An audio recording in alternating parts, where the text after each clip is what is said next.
Смотрите в программе. Количество больных коронавирусом продолжает расти в Якутии. Также COVID-19 унес жизни еще 2 человек.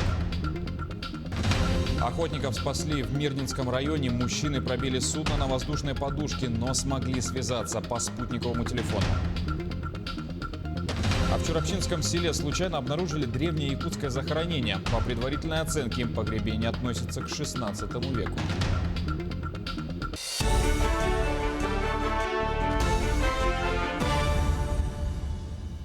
Продолжаем эфир телеканала новостями к этому часу. Количество суточных больных в Якутии продолжает расти. За минувший день выявлено 110 новых случаев коронавируса. Из них 73 в Якутске, в Жиганском районе 5, в Алданском, Амгинском, Усть-Алданском по 4 случая, в Вилюйском, Тампонском, Чурапчинском, Нерюнгринском и Сунтарском по 3, в Намском 2, в Алекминском, Татинском и Хангаласском районах по 1 случаю. Также коронавирус за минувшие сутки унес жизни 2 человек. Лаборатории региона провели порядка 5000 исследований. В Нюрбинском районе уже более 100 заболевших коронавирусом. По состоянию на 8 октября выявлено 140 положительных анализов, в том числе лабораторно подтвержденных 103. Всем учреждениям, кроме органов государственной власти, местного самоуправления и служб жизнеобеспечения, рекомендовано перевести всех сотрудников на удаленную работу до 24 октября. Кроме того, ограничиваются выезды и въезды из Наслега в город Нюрбу, за исключением случаев неотложной необходимости. Информацию о том, что есть в социальных сетях, которые официально мы выступали от имени оперативного штаба, конечно, мы подтверждаем. И сегодня, начиная, резкое ухудшение анализов у нас появилось, начиная с 30 сентября по сегодняшнее время. И сегодня у нас в районе мы имеем 147 больных и 3 вирусоносителя по 5 населенным пунктам, в том числе город Нюрба. Из них в ковидном отделении располагается 21 пациент, средней тяжести 19, тяжелая 1, крайне тяжелая. На ИВЛ находится 1 пациент, к сожалению, и запланирован перевод на становится в городе Якутск еще 2 пациентов. В связи с прогнозными тяжелыми ситуациями мы до 24 октября перевели все образовательные учреждения в дистанционную форму обучения, и детские сады оставили дежурные группы. Глава Якутии подписал указ, согласно которому предприятия республики будут проводить дезинфекцию помещений с закрытием объектов каждую неделю. Магазины, оптовые склады, общепиты и предприятия услуг будут проводить уборку в помещениях площадью свыше 400 квадратных метров по понедельникам с 8 утра до 12 часов дня по местному времени. В помещениях менее 400 квадратных метров по воскресеньям в то же самое время. Иные организации обязаны дезинфицировать объекты каждое воскресенье. Между тем, Миноборнауки Якутии сообщили, что образовательный процесс проходит в штатном режиме. По информации ведомства, на данный момент нет превышения эпидпорога по заболеваемости среди детского населения. Поэтому совместно с Роспотребнадзором определили, что карантинные меры либо переход на дистанционное обучение будут определяться по количеству заболевших по аналогии с ОРВИ и гриппом. То есть, если превышен порог в 10% среди учащихся класса или группы, то классный руководитель или руководство школы сами определяются с форматом обучения. Число заболевших коронавирусом в мире бьет рекорд 2-й день подряд. За последние сутки зафиксировано 350 тысяч новых случаев. Предыдущий рекорд был зафиксирован 8 октября в четверг. За 24 часа выявлено почти 240 тысяч больных COVID-19. Наибольший прирост заражения в пятницу зарегистрирован в Индии 70,5 тысяч и Соединенные Штаты 52,5 тысячи человек. За все время пандемии в мире выявлено более 36 миллионов заболевших. В Кремле не исключили дополнительных решений в связи с коронавирусом. В федеральном центре заявили, что если рост заболеваемости в России продолжится, ситуация будет рассмотрена федеральным штабом. Регионы будут принимать решения в соответствии с заполняемостью больниц, и в зависимости от этого будет реагировать и центральный штаб. На опрос журналистов о том, нужны ли более жесткие меры в связи с текущей эпидобстановкой, пресс-секретарь президента Дмитрий Песков заметил, что цифры действительно растут. Если ситуация продолжит осложняться, то это будет темой для рассмотрения штабом правительства и на уровне регионов, заявил Песков. Коронавирус в аэропортах доверят выявлять собакам. Специалисты-кинологи Аэрофлота уже начали дрессировку для работы с посетителями московского аэропорта Шереметьево. Проект был инициирован Роспотребнадзором совместно с Государственным научным центром вирусологии «Вектор». Сообщается, что при помощи эксперимента собаки специально выведенной породы, это гибриды оленегонной лайки и шакала, научатся определять коронавирус по запаху слюны и мокроты, чтобы потенциального носителя вируса смогли отправить на анализ. Как рассказала начальник отдела кинологического мониторинга Аэрофлота Елена Батаева, особенности представителей необычной породы являются уникальное обоняние, компактные размеры и врожденная поисковая реакция.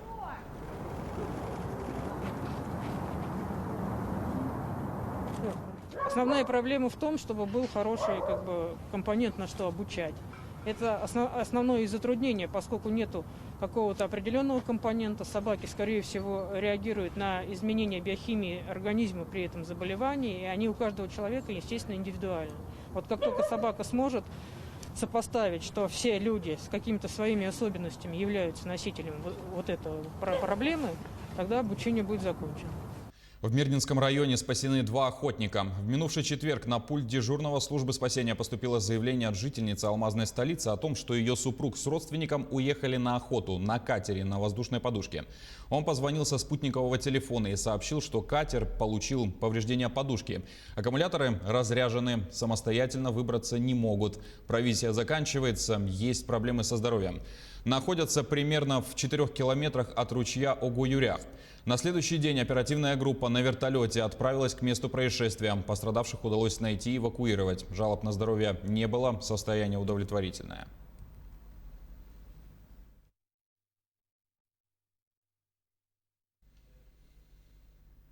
Россия готовится к председательству в Арктическом совете. Оно будет передано нашей стране от Республики Исландия. Сотрудничество Якутии с Исландией основано на членстве в Международной организации северных регионов «Северный форум». На встрече представителей Якутии и МИД России в Москве озвучили предложения, выработанные якутской стороной по устойчивому развитию в арктической зоне. Участники встречи обсудили инициативы Якутии в международных арктических проектах в сферах науки, образования, культуры. В частности, речь шла о программе «Дети Арктики» и проекте цифровизации языков коренных малочисленных народов Севера. Особое внимание уделено вопросам организации в городе Якутске 2-х международных интеллектуальных игр, а также международного чемпионата профессионального мастерства Arctic Skills. Подготовили наши предложения для рассмотрения в рамках работы Арктического совета с 21 по 23 год в рамках председательства нашей страны.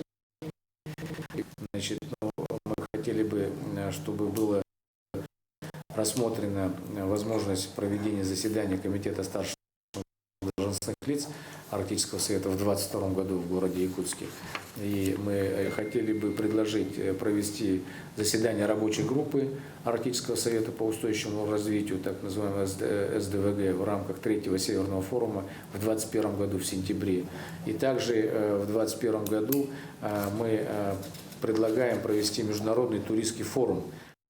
За последние несколько лет в стране система среднего профессионального образования претерпела значительные изменения. Если раньше выбор техникума вместо вуза считался чем-то зазорным, то теперь это самый оптимальный вариант для тех, кто хочет сразу же получить профессию и начать работать. Анна Брянская продолжит тему. Фазана, ПТУшка, технарь. Как только раньше не называли заведения среднего профессионального звена. Сегодня такое пренебрежительное отношение к техникумам уже уходит в прошлое. Об этом говорят конкурсы на места. К примеру, еще 3 года назад по направлению нефтегазодобывающей промышленности конкурса вообще не было. Сегодня на одно место 5 желающих.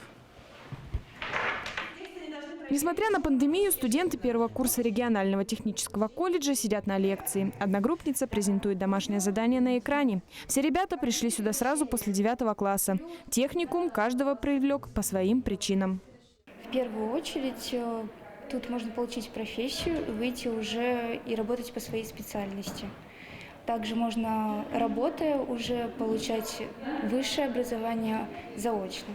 Здесь дают много практики. С этой практикой можно легко поступить То есть тебя не заполняют теорией? Мне нету смысла терять в школе 2 года, 10-11 класс оканчивать. А здесь я выбрал профессию станочника, потому что она высокооплачиваемая. Владимир Березовой возглавляет региональный технический колледж уже 15 лет. Именно при нем в Айхале, Удачном, Светлом и Чернышевском открылись филиалы учебного заведения. МРТК стал одним из крупнейших учебных заведений в Якутии. Уже 8 лет подряд оно входит в список 100 лучших СУЗов страны, обладает премией России в области качества. Любое высшее заведение может позавидовать таким наградам. Вы только представьте, любой студент может получить образование там, где он хочет. Это является и для нас определенным вызовом. Мы должны соответствовать этому требованию. Чтобы добиться такого статуса, здесь прилагают все усилия. Перечень профессий, которые могут получить студенты, расширились вдвое. Кабинеты оснащены профессиональным дорогостоящим оборудованием. Есть еще режим ручной. Тут оператор уже лично настраивает режимы работы, как идет подача, с какой скоростью двигается двигатель, открывать двери или закрывать двери. Простым языком Евгений Чуйко рассказывает о работе уменьшенной копии производственного конвейера. Этот макет автоматизации мини-производства собрал сам. Третий курсник ни разу не пожалел, что высшему образованию предпочел среднеспециальное. Я из детства увлекался электрикой, и вот мне как-то хотелось побыстрее окунуться в это дело, потому что обычный путь человека с 11 класса, он очень долгий, а тут мне уже, можно сказать, на 2-м курсе выдалась возможность работать с оборудованием таким, которое дает большие возможности. Но дело, конечно, не только в оборудовании. Одной из главных ролей в обучении выполняют педагоги. Людмила Волкова уже 40 лет преподает поварское дело. Сегодня из-за пандемии она сменила кастрюли и технологическую карту на компьютер. Занятия проходят онлайн. Но педагог не расстроилась, а отправилась обучаться кондитерскому делу, чтобы в дальнейшем обучать ему и своих студентов. Я увидела там такие произведения искусств, как работа с карамелью. Это чудесные такие экспонаты, просто шикарные. И работа с шоколадом, то, что мы никогда в жизни это не делали. Элементарные там украшения. Сегодня в головном учреждении и филиалах регионального колледжа обучаются 1500 студентов. Производство в Алмазном регионе не замирает, а это значит, что и квалифицированные кадры для него не заставят себя ждать. Анна Брянская, Александр Еремин, телеканал «Алмазный край». В Чурапчинском селе Деринг случайно обнаружили древнее якутское захоронение. По предварительной версии ученых, оно может относиться к 16 веку и даже ранее. В захоронении найдены берестяные ножны, веревка из телячьей кожи, старинное якутское орудие, батас и лук с 2 железными наконечниками. Захоронение было проведено по старинным обычаям. Останки лежат на нескольких слоях бересты, сверху также несколько слоев.